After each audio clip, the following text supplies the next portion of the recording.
Olá pessoal, eu sou Raul Ferreira, serei o professor de vocês na área de linguagens, códigos e suas tecnologias na disciplina de Educação Física. Na aula de hoje falaremos sobre práticas corporais, movimento em forma de hábitos. Pensando no conceito que temos de corpo, falaremos sobre tipos de exercícios e como experimentá-los e chegar àquele que mais causa prazer e se torna hábito, que se torna rotina no dia a dia.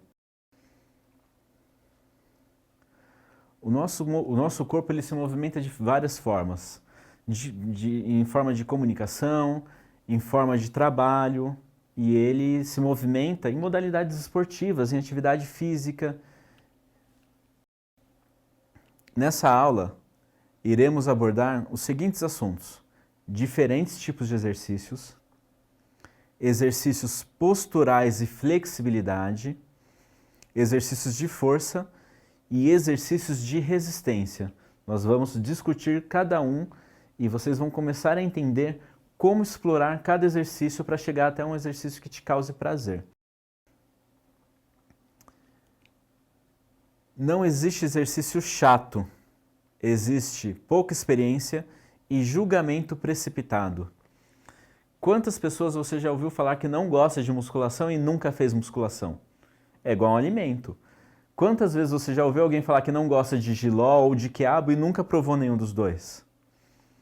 A partir do momento que eu experimento um exercício e eu começo a praticá-lo e ver os resultados e ver quanto aquilo me traz de prazer e aquilo se torna hábito, é que eu consigo interpretar o exercício se eu gosto ou não. Você já parou para pensar e contar quantos exercícios existem? Nós temos exercícios que são lutas, os exercícios de dança, nós temos as modalidades com bola, temos modalidades com bola individuais, em dupla, em equipe, nós temos esportes de quadra, esportes de campo, esportes na areia. Nós temos uma imensidão de modalidades esportivas e na imagem a gente pode analisar algumas delas. E elas têm várias formas de expressar o movimento e de trabalhar o movimento especificamente. Quando eu penso nos hábitos, eu não posso deixar de pensar especificamente nos exercícios posturais e de flexibilidade. O meu corpo ele tem a flexibilidade, ele faz um movimento, ele permite amplitudes de movimentos, mas eu posso trabalhar isso e eu posso melhorar isso. São os ditos exercícios de flexibilidade. Alongamento, pilates, yoga, as próprias modalidades de dança como o balé, como o jazz, eles melhoram muito a flexibilidade. E quando eu penso em exercícios posturais, são exatamente os exercícios que melhoram a minha condição de ficar ereto, a minha condição de movimentar um membro de uma forma mais ampla, e isso traz uma melhor condição para a minha saúde postural, a melhor condição da minha saúde da coluna. O nosso corpo, ele é todo projetado de forma anatômica para ficar em pé. E hoje, nos dias atuais, o que mais nós vemos são pessoas que trabalham muitas horas sentadas. Principalmente nesse pós-pandemia, nesse período de pandemia, aumentaram muito as demandas de pessoas que trabalham em home office. Então as pessoas passaram a ficar muito mais horas sentadas e principalmente sentadas de forma inadequada, em cadeiras que não são adequadas à mesa ou à altura do monitor do computador, telefone preso na orelha, do outro lado escrevendo, posturas totalmente equivocadas e aumentaram muito as condições de pessoas com dores na lombar, dores cervicais, dores nos ombros. São todas lesões que nós chamamos de lesões por esforço repetitivo. Quando eu faço muito um movimento de forma inadequada e eu posso gerar uma inflamação ou uma lesão crônica, alguma coisa que vai dar trabalho e vai levar um longo tempo para tratar. Nessa imagem tem até uma pessoa com síndrome de Down que tem uma condição física de postura mais arqueada, de uma postura mais inadequada, proveniente dessa alteração de cromossomos. E é legal ver exatamente pessoas que têm algumas limitações físicas buscando essas modalidades exatamente para tratar essas limitações, para reverter esses quadros de mobilidade. Quando eu penso em exercício de força, logo vem uma pessoa levantando altas cargas, jogando um peso para cima, fazendo piruetas, subindo e ficando fixo numa barra, enfim. Há algumas modalidades hoje dentro desse âmbito de força.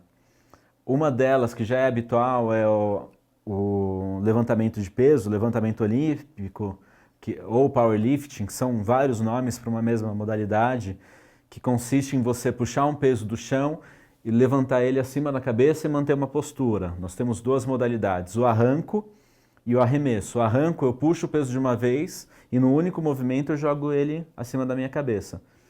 E o arremesso é quando eu puxo ele até o meu queixo, preparo a posição e jogo acima da minha cabeça. São duas modalidades dentro de uma competição, são duas divisões e as duas dentro da modalidade de força, elas contam pontos juntas.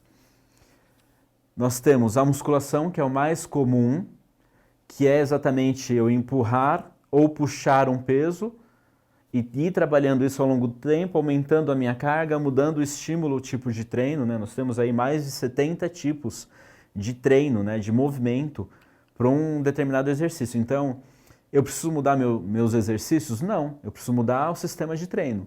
Eu posso fazer o mesmo exercício por 10 anos, só mudando o tipo de treino, um tipo de estímulo naquele exercício, que eu vou continuar ganhando massa muscular e evoluindo dentro do mesmo treino.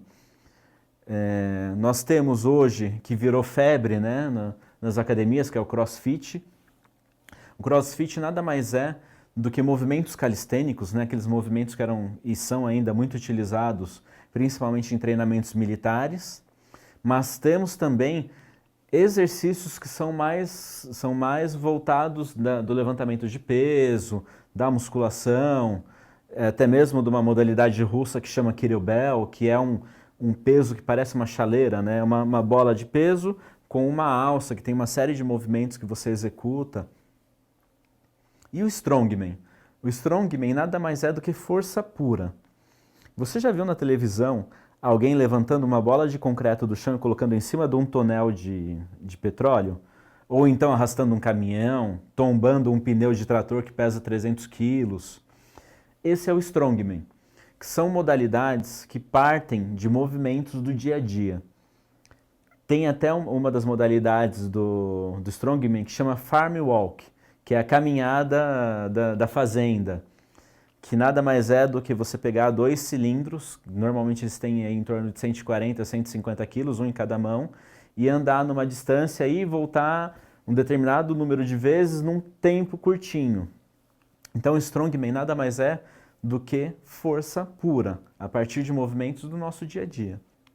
Todas essas modalidades, elas requerem treinamento, evolução constante, porque você precisa praticar. Se você vai num box de CrossFit, você não vai começar a fazer um agachamento com 50 quilos numa barra.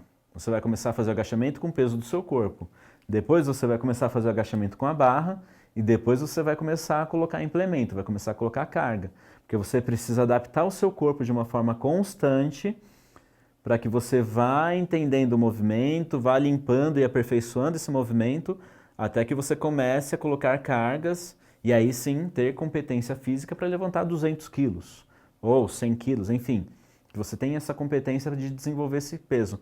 Até mesmo como fazer uma barra, subir e descer o corpo com a força dos braços e das costas. Enfim, tudo isso leva tempo. E todas essas modalidades de força, elas levam um bom tempo para adaptar.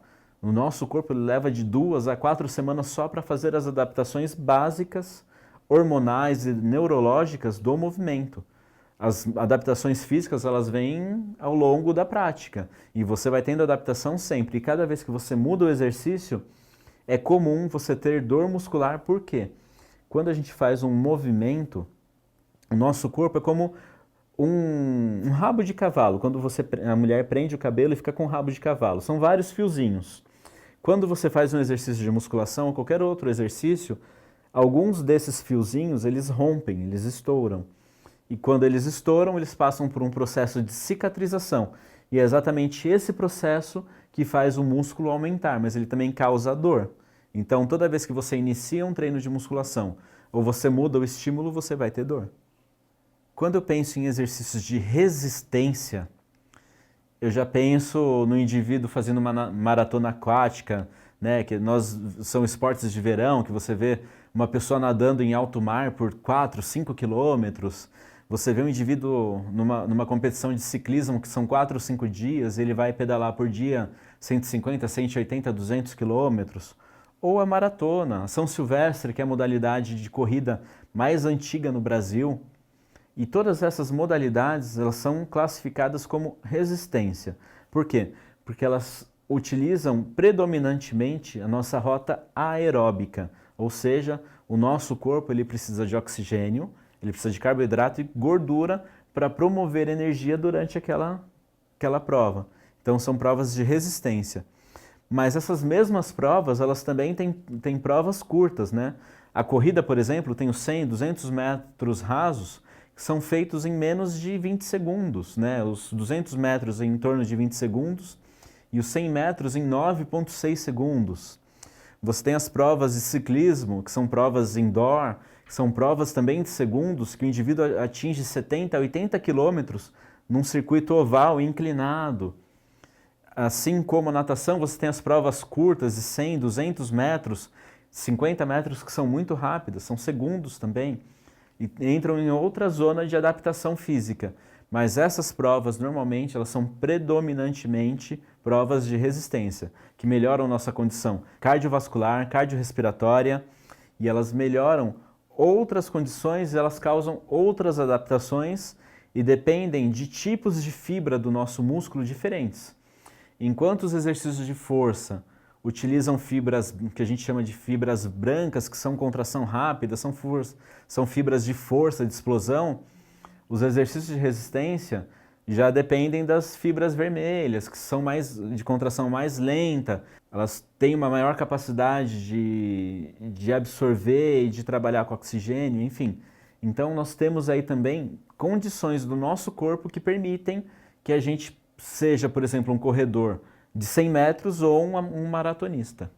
Nessa aula, nós discutimos diferentes tipos de exercícios e como esses exercícios atuam na condição de saúde do nosso corpo. Quando eu penso num exercício de força, eu dependo dele única e exclusivamente para ele melhorar minha força muscular e o meu equilíbrio.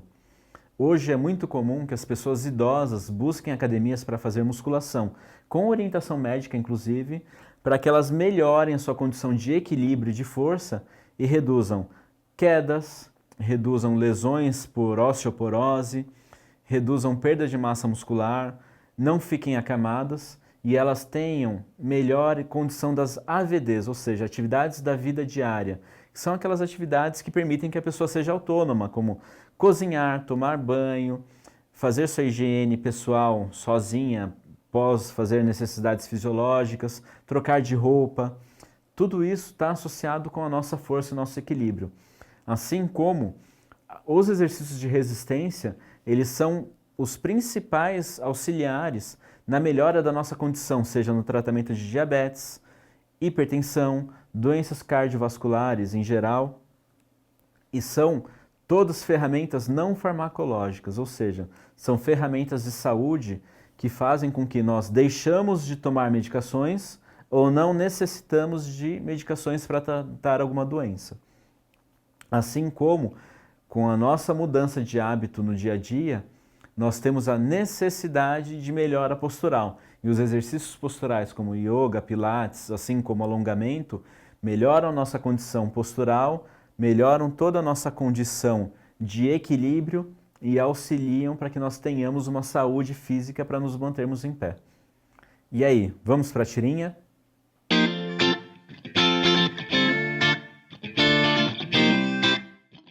Temos que manter o físico mesmo em casa. Sigamos nos exercitando. Viu lá? Vi sim. Mas é para fazer também. Vou guardar minha empolgação para depois. Quando a gente analisa essa figurinha, é exatamente isso. Tem pessoas que gostam de atividade física, mas porque elas já experimentaram, elas já conhecem aquela modalidade e elas já atingiram uma condição que para ela é prazerosa, seja lá a obtenção de um resultado físico, seja a melhora da disposição, seja o tratamento de uma dor. E tem outras pessoas que não identificaram uma modalidade que seja agradável ou não experimentaram nenhuma modalidade. Então, antes que nós digamos que não gostamos de uma modalidade, é preciso que ela seja experimentada por um período para eu realmente entender se ela me faz bem, se ela me traz prazer fazendo aquela atividade e se eu consigo adequar ela no meu dia a dia. O mais importante nos exercícios físicos é a prática, como um banho que se toma todo dia. Ou seja, quanto mais eu pratico e mais ele entra nos meus hábitos, mais ele traz resultados, mais ele é prazeroso e ele é mais comum no meu dia a dia. Eu vou deixar para vocês alguns links para que vocês possam consultar e entender um pouquinho mais das modalidades diferentes que nós falamos, assim como conhecer outras modalidades que vocês possam explorar, saber onde tem à disposição e que vocês já saibam como é que funciona. Obrigado e até breve.